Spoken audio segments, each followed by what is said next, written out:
Hi guys, this week we will be reading Bud Not Buddy in your Wonders books. I'm going to go over the vocabulary. We're going to work on this for 5 days. So your test will be next Wednesday, which is April 22nd. Listen to the story and then I'll have a question for you at the end that I would like for you to email me your answer. Let's go over vocabulary. First word is weakling. Being tired and ill in bed made Emily feel like a weakling. Weakling means a person who lacks physical strength. Next word is obviously. The hand-knitted scarf was obviously too long for Marta's little brother. The definition is, if something is done obviously, it is easily seen or understood. Next word, rely. To make a basket, Calvin must rely on the skills his coaches taught him. Rely means to trust or depend on someone or something. Next word is assume. Caitlin could only assume the cat broke the flower pot. Assume means something you take for granted or suppose it is so. Supportive. The audience's supportive applause boosted Claire's energy. When you are supportive, you provide approval, aid, or encouragement to others. Guarantee. With such dark clouds approaching, Henrik can guarantee that it will rain soon. To guarantee is to make sure or certain of something. Next word, sympathy. Eric's dad offered sympathy when his team lost the game. If you feel sympathy towards someone, you feel and understand their troubles.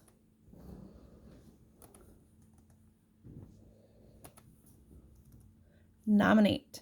The team will nominate the best candidates to run for class president.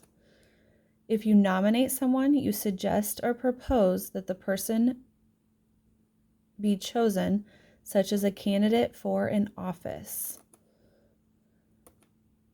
And we're back to weakling. All right, let's go to our story. In your Wonders books, if you turn to page 366, that is where we will get started. Our essential question this week is, how do shared experiences help people adapt to change? Read about how a band helps a boy adjust to a new home. And that you will have a quick write, and that will be your question on the quick write. All right, Bud Not Buddy. This is one of my favorite novels that if you really like this chapter of the book, I would suggest reading it. You could check it out on the online library, or I have a few copies that I would be willing to send you if you would be willing to get it back to me before the end of the school year. Bud Not Buddy. Bud is a motherless 10-year-old boy growing up in Flint, Michigan during the Great Depression, shuttling between orphanages and foster homes. Bud doesn't have much, but he has a few special things. One is a set of rules, Bud Caldwell's Rules and Things for Having a Funner Life, about everything he's learned so far about surviving. He also has a suitcase full of treasured possessions, photos, a blanket, some special stones, and flyers advertising a famous band. While these items are the only mementos Bud has of his mother, they also provide clues that Bud thinks may help him find a special man he's never met, his father. Bud tracks down Herman E. Calloway, the well-known band leader who Bud believes is his father. Calloway turns out to be a gruff old man who claims not to know anything about the boy. Fortunately, Calloway's band members, Grace Thomas, Steady Eddie Patrick, Jimmy Weasley, Chug Doodoo-Bug, Cross, Roy Dirty Deed Breed, and Doug the Thug Tennant, take a liking to Bud. After Bud joins the band for a meal at the Sweet Pea restaurant, where he breaks down and cries out of exhaustion and relief. Bud is invited to spend the night in a spare room at Grand Calloway Station, Herman Calloway's large and busy home. The next morning, a still tired Bud doesn't remember getting in bed and wonders if he was put there by Miss Thomas. As Bud shakes off his sleep, he hears voices in the house and follows them downstairs. That's a little background information that happened in the story before we get to where we are now. Right away, when I got near the kitchen door, I could hear Hermione Calloway singing. "So that's how that cookie's going to crumble," Miss Thomas said. "You have no idea how bad those orphanages can be. It's no place to be raised. I can't believe you'll take care of any stray dog wandering through the neighborhood, but when it comes to a child of all of a sudden you have no sympathy. You might not have been paying attention, but we agreed last night that we are going to do what we are going to do for that boy, and that's what we're sticking to." Uh-oh. I was glad I didn't take anything out of my suitcase, because it looked like I might be making a break for the street again. Hermione Calloway, like I said, I'ma find out what the real story is in Flint, and then we'll see. Miss Thomas said, "That's fine. I believe the child. You above all people should know that I've got a sense about when someone is lying." Uh-oh, I'd have to remember that. She kept talking. "Until we've heard otherwise from Flint, he's staying right here." A fourth voice said, "Well, I'm glad to hear it. That means I didn't go digging around the basement for nothing. I think he's going to really like this." It was Steady Eddie, and it sounded like he had something for me. I ran back up the steps on my tiptoes and down the hall to the little dead girl's room. I stood outside the room and closed the door loud enough that they could hear it upstairs. I clumped down the hall in the door that Miss Thomas said was the bathroom. When I was done, I pulled on a chain that made the water come down. The loud noise made me jump back. Man, these inside the house outhouses were hard to get used to. I washed my hands with running hot water and closed the bathroom door kind of loud. I clumped down the steps, stopping a couple of times to yawn real loud. When I walked into the kitchen, they all had looks on their faces like they hadn't been talking about me at all. I said, "Good morning, Mr. Calloway," but I didn't really mean it. And then, "Good morning, Miss Thomas. Good morning, Mr. Jimmy. Good morning, Steady Eddie."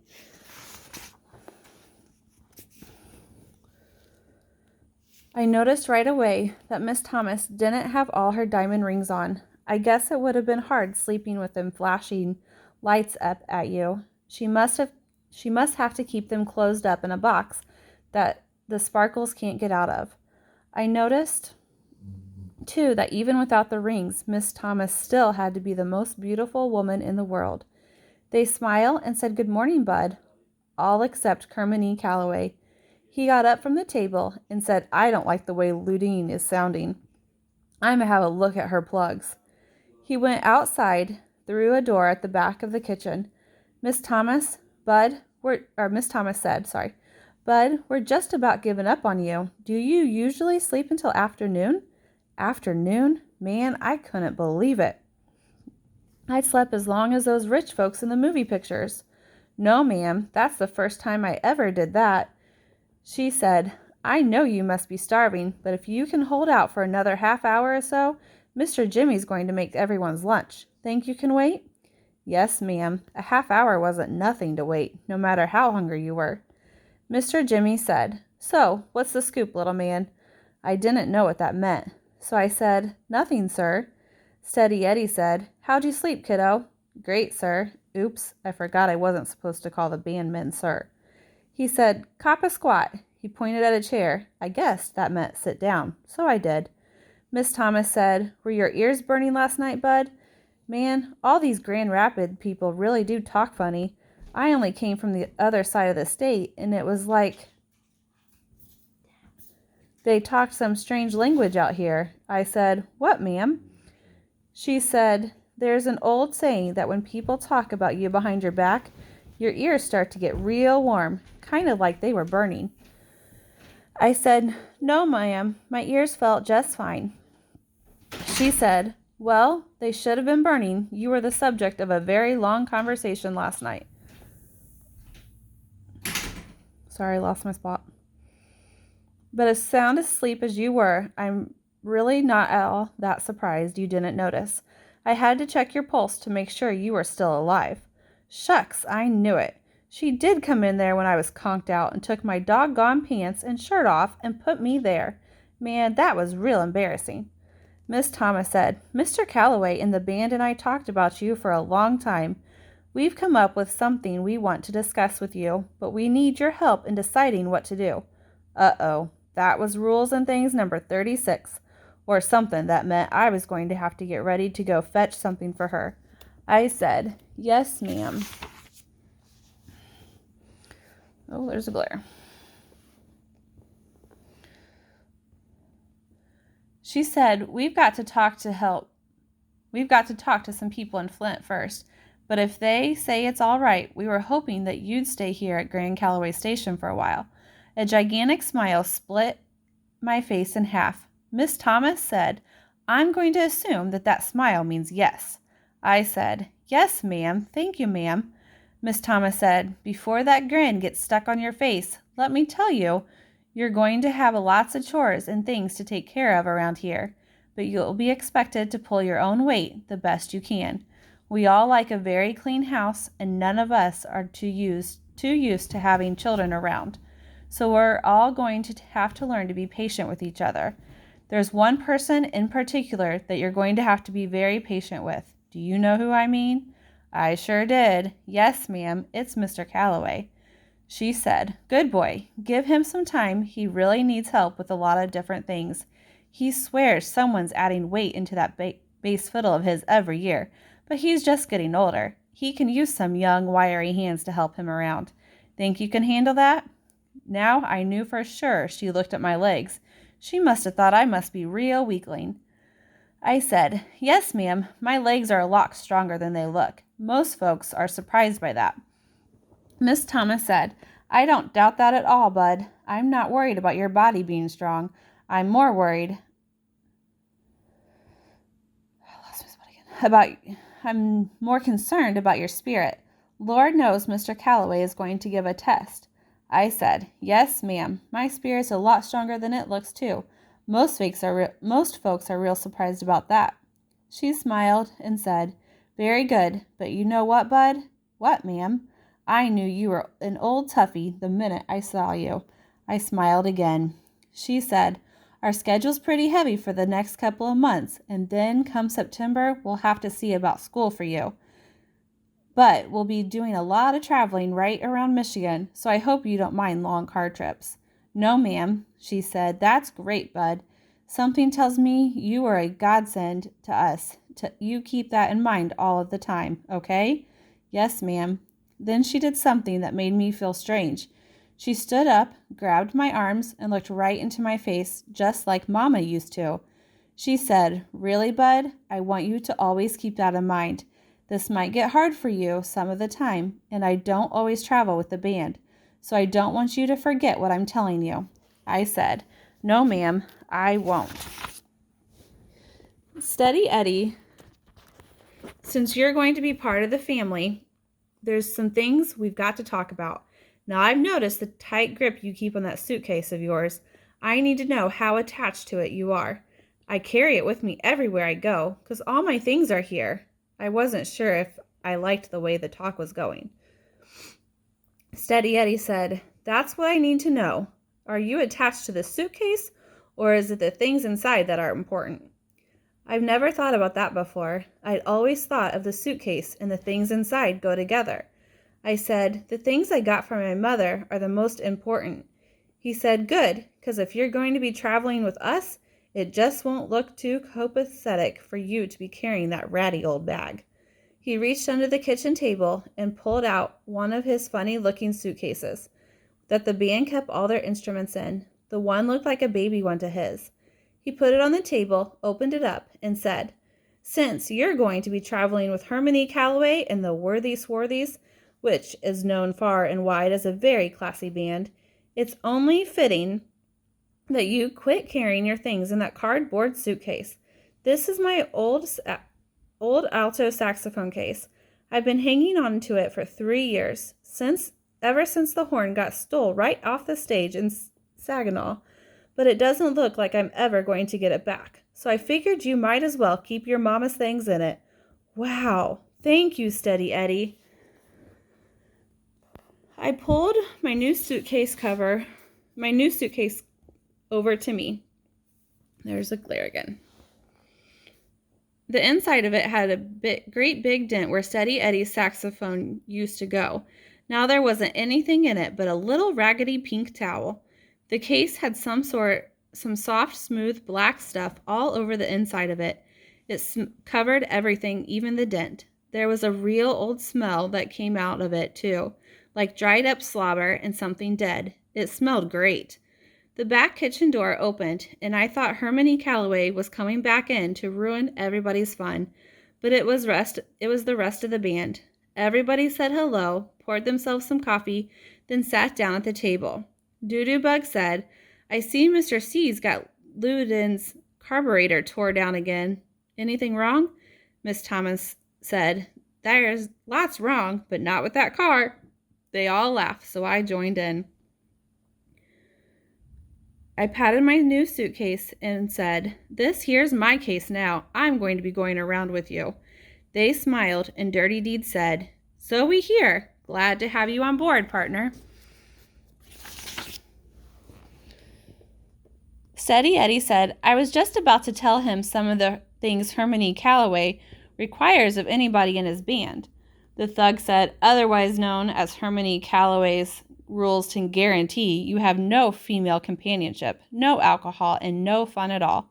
Rule number 1, practice 2 hours a day. Mr. Jimmy said, That's a good one. Steady Eddie said, So I got you this, bud. Steady Eddie had another present for me. This was a long, brown, skinny wooden flute. I was going to have to learn music. He said, It's called the recorder. Once you've developed a little wind and some tone in an embouchure, we'll move on to something a little more complicated. Those must have been more of those Grand Rapids words, because they sure weren't like an American talk I'd ever heard before. I said thank you. Steady Eddie said, Don't thank me until you've been through a couple hours of blowing scales. We'll see if you're still grateful then. The thug said, Now all that's left is to give little stuff here a name. Miss Thomas said, You know, I don't like the way Lubine's been sounding. I think I'm gonna go check the air in the trunk. She picked her coffee cup up and started to leave the kitchen. Doodoo-Bug said, You don't have to leave, Miss Thomas. Darling, I know that. It's just that this is one of those man things that you all think is so mysterious and special that I have absolutely no interest in. The only thing I can hope is that the process has improved since you four were given your names. Then she left the room. As soon as she was gone, Steady Eddie told me, Hand me your axe and stand up, bud. I was starting to catch on to his Grand Rapids talk. I remember that an axe was an instrument. I handed Steady my recorder and stood up in front of him. He said, Uh-huh, she was right. This is mysterious and special, so that grin's got to go, brother. I tried to tie down my smile. Steady said, Mr. Jimmy, you're the senior musician here. Would you proceed? Mr. Jimmy said, Gentlemen, the floor is open for names for the newest member of the band, Bud, not Buddy. They started acting like they were in school. The thug raised his hand, and Mr. Jimmy pointed at him. Thug said, Mr. Chairman, in light of the boys' performance last week at the Sweet Pea, I nominate the name Waterworks Willie. Shucks, I was hoping they'd forgot about that. Mr. Jimmy said, You're out of order, Douglas. Steady raised his hand. Mr. Chairman, the boy's obviously going to be a musician. He slept until 12:30 today, so I propose that we call him Sleepy. Mr. Jimmy said, The name Sleepy is before the board. Any comments?